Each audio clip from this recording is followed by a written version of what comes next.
好，咁就今日係25年11月27號嘅大市分析嚇。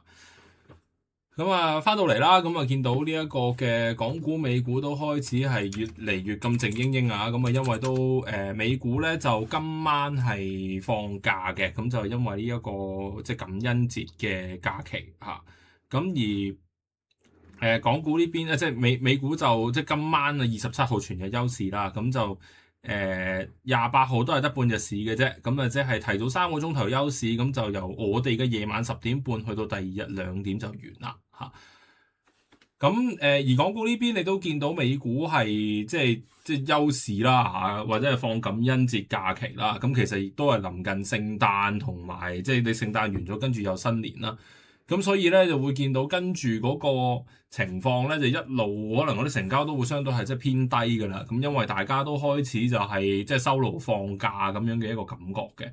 咁所以對於就係呢個恒生指數嚟講咧，短期內嗰啲波幅應該會收窄啦。咁同埋嗰個走勢我諗就會相對比較悶少少。咁而嗰個即係指數上邊咧，之前就掂到高位啦，就27,200啦。跟住低位就25,200啦，其實就啱啱好2000點 range 嘅。咁呢啲2000點 range 咧，有機會都會慢慢我覺得向下穿嘅機會幾大啦嚇。咁因為咧就你哋見到今次咧就係呢一個2000點嘅跌浪出咗嚟，跟住反彈咗接近一半啦。咁然後咧就衝唔穿20天線就翻轉頭嘅。咁而翻轉頭咧，你會見到呢度咧就幾支都係一啲即係陰燭啦，又或者係十字星啦，咁就唔係特別強勢，同埋個成交亦都係好低啦嚇。咁所以咧，我都覺得恒指應該會繼續可能係偏向沉底格局居多啦。咁然後如果係科指嘅話，就更加唔使講噶啦。咁20天線掂都未掂到，就已經翻轉頭啦。咁然後開始係掉頭向下噶啦。咁今日亦都係陰燭嘅。咁所以對於科指就更加係同一個睇法啦嚇。咁而各大股份方面啦，咁包括阿里巴巴出咗業績啦，咁喺千問方面錄得一個幾好嘅 download 嘅一個次數啦。咁同埋雲業務方面嘅增長亦都唔錯。咁但係出到嚟咧，就冇乜反應嘅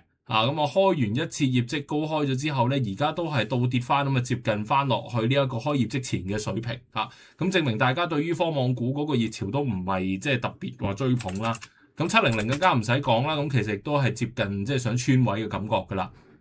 咁如果咧610蚊嗰啲位置失守咗嘅話咧，咁其實同穿咗位亦都係唔係太大嘅分別咁所以而家都係一個走弱嘅趨勢啦。咁然後亦都有就係一陣啦，即係稍後啦，我諗條片出嘅時候亦都會公布咗業績嘅，就係3690啦。咁春江鴨好似升咗上嚟咁樣，咁但係直播率就唔高嘅，因為大家都知道就係 Q3 份業績一定係唔靚噶啦。咁之前管理層亦都講咗，咁大家其實而家係睇緊 Q4 嘅 outlook 嘅啫。咁 Q4 嘅 outlook 我諗都係相對雖然燒錢嗰個幅度係會少咗，但係我唔覺得嗰個消費情況會有好大改善嘅咁所以我就唔係話抱有太大嘅期望。咁但係既然佢咁樣破咗上嚟嘅話，我就唔係太願意去 put 佢嘅亦都，咁所以我自己嘅感覺就好壞參半，我都唔係太願意去落 trade 咁我亦都唔想搏業績啦咁嘅一個情況啦。咁科網股大概係咁樣啦。咁但係其他嘅板塊其實亦都唔係話太多好嘢啦咁你譬如見到即係1211呢啲咧，亦都係一路即係沉緊底啦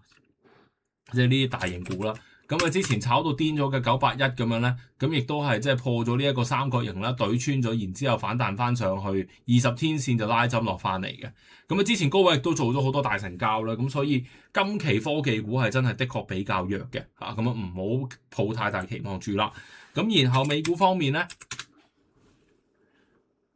美股方面嘅嗰個反彈嘅力度反而就幾唔錯咁包括就係當然啦，Google 係極度強勢啦。咁但係 Google 嘅強勢其實就係因為市場上就擔心大部分嘅公司就會開始係覺得GPU 太貴啦，會唔會採用 ASIC 又或者係 TPU 一啲另外嘅制式去做一個 AI 嘅模型咧？咁大家會擔心就係 NVIDIA 嘅業績受到影響啦。不過短期內都未見到呢一樣嘢嘅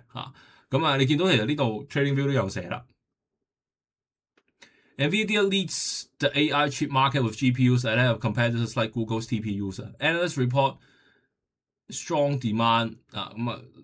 講緊呢即係呢一個咁嘅 GPU 嘅一個 incident 啦咁但係點解特別提到 TPU 咧同埋 Google 咧？咁我覺得係今次嘅下跌原因嚟嘅咁所以我唔係特別話好想短期內去鬧即係 NVIDIA，但係我覺得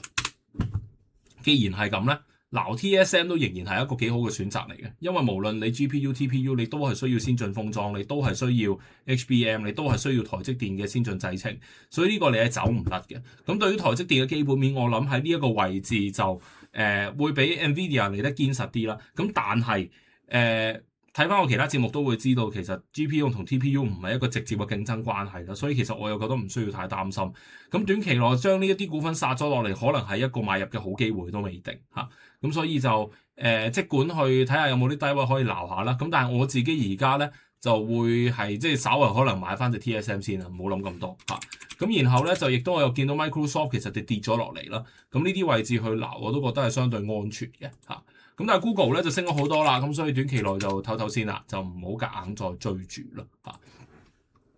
有個咁樣嘅情況嘅，咁然後咧近期亦都提咗好多次咧，就係唔好亂咁買一啲細股嚇，即係包括之前大家好中意炒嗰啲 CoreWeave 啊嚇，咁即係都雖然唔算細啦，就或者題材熱點股份啦，但係已經係屬於3、4線嘅啦，譬如啲量子電腦啊等等啦，咁呢啲其實佢嗰個力度就會係差啲嘅，咁因為嗰個好大嘅問題係